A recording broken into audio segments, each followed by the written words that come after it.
When you see someone who's the best in the world at what they do, they're being rewarded in public for what they've practiced millions of times in private.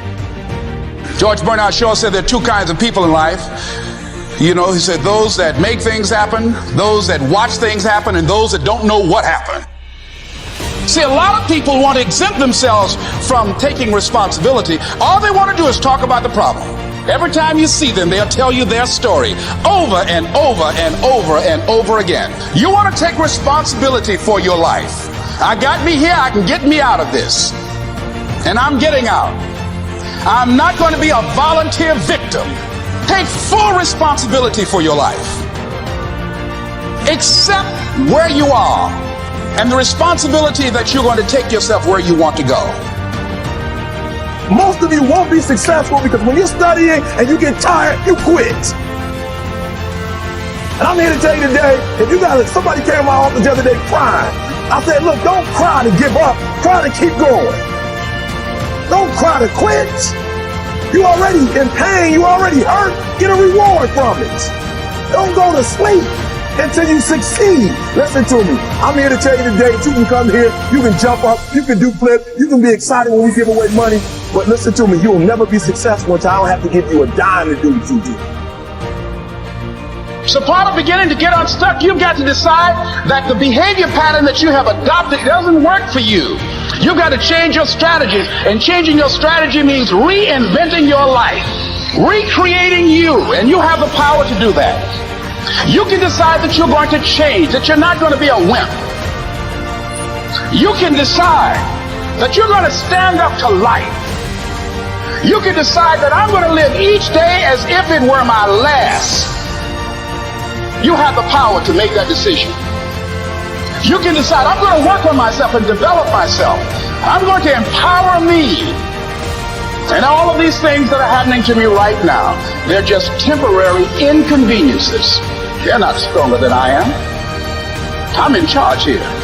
You have to tap into suffering every day of your life because we have so much scarring that we have to clean up.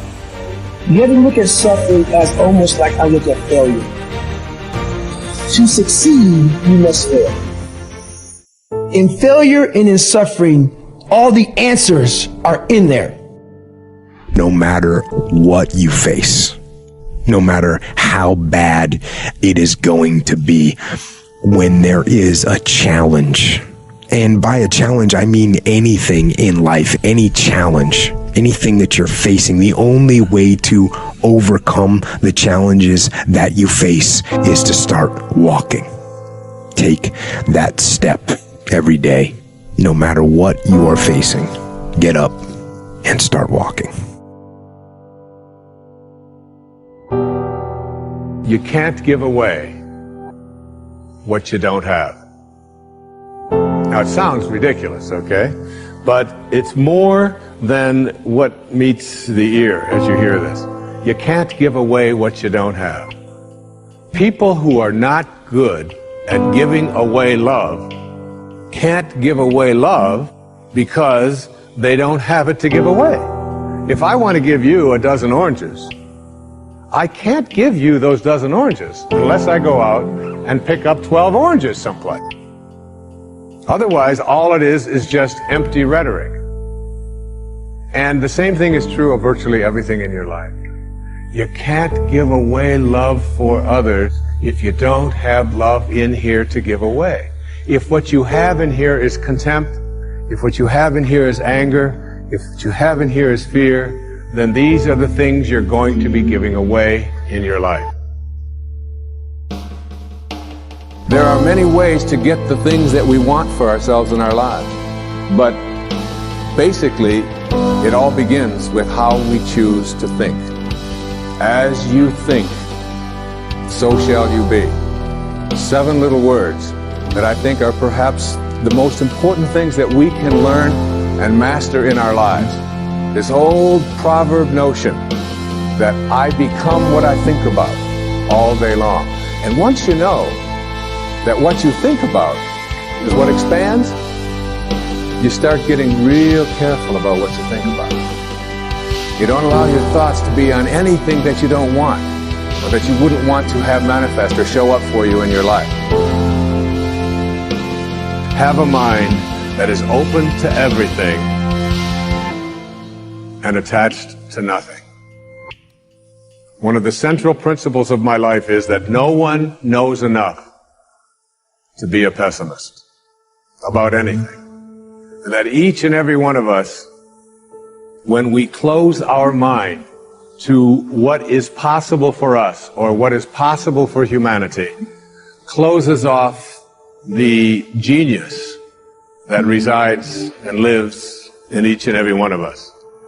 Having an open mind doesn't necessarily mean finding fault with all of the things that you've been taught by others. It means opening yourself up to the potentiality and the possibility that anything and everything is possible. So having a mind that is open to everything and attached to nothing really means finding within ourselves the ability to get rid of a trait that I find so common in the contemporary world. Do you know that most people that I meet spend their lives looking for occasions to be offended? They actually are out there hoping that they can find some reason to be offended. And there's no shortage of reasons. They're out there everywhere. The way this person dressed, what this person said, they turn on the TV, they hear the news, they're offended by this, someone used language that they didn't like, someone doesn't share the same customs that you, and people all day long. In fact, if you keep track tomorrow, you will find probably 100 reasons that you can go around being offended. But a mind that is open to everything and attached to nothing is a mind that says, I'm never looking for anything to be offended by.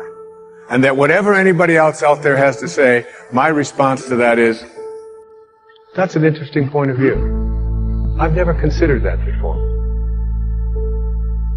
Talking about past and future and excessive emphasis on past and future in your life, yes, of course you need to have, there's nothing wrong with having a certain intention of what you want to achieve, take steps towards it. It's part of living here in this dimension. You can't just say, I'm never going to plan anything anymore, just take life as it comes. Well, some people try to do that, but they're not that happy either after a while.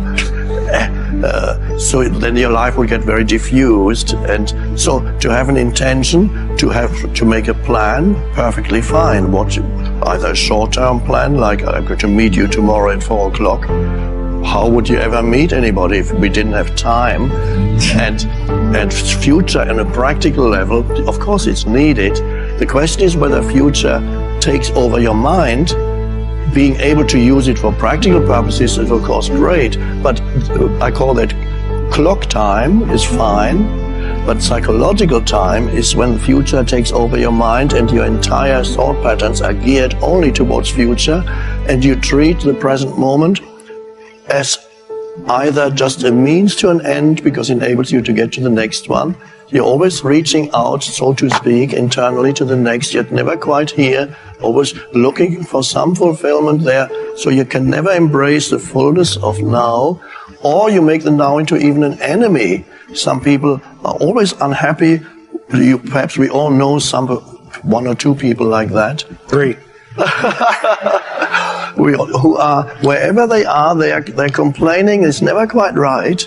Wherever they are or whoever they are with, after a little while, they're very uncomfortable again. They should be somewhere else. You know the bumper sticker that you see in some cars, in various versions of it, says, I'd rather be golfing. And then another one says, I'd rather be fishing. I'd rather be this, I'd rather be there. When I visited the spiritual teacher Ram Dass, who lives in Hawaii, he has a bumper sticker on it. Ram Dass was the person who in the 70s wrote the book Be Here Now. Anyway, he has a bumper sticker on his car that says, I'd rather be here now. And then you realize you can still pursue whatever an intention where you want to get to, a plan, I call that it's a bit like a journey. Your life is a journey. You're going, you know, you want to go from here to there. Whether you're going to get there, we don't know. Maybe on the way you'll branch out to somewhere else. But at least you have a certain direction. It's good to have some direction in your life. But while you are traveling, if your destination takes up most of your attention and you're continuously focusing on there, you miss all the journey, really. You can't enjoy the journey anymore. And most of your life is the journey. The arriving is relatively rare. The wedding, and a few more graduation, but so those moments are not the far and few between. So the rest is the journey. And if you can't enjoy the journey, which means the step you're taking at this moment is really the most important thing. Yes, of course, you know you're going that way, but this step is still to be enjoyed, because that's ultimately your whole life consists of the step you're taking at this moment. There is never anything else.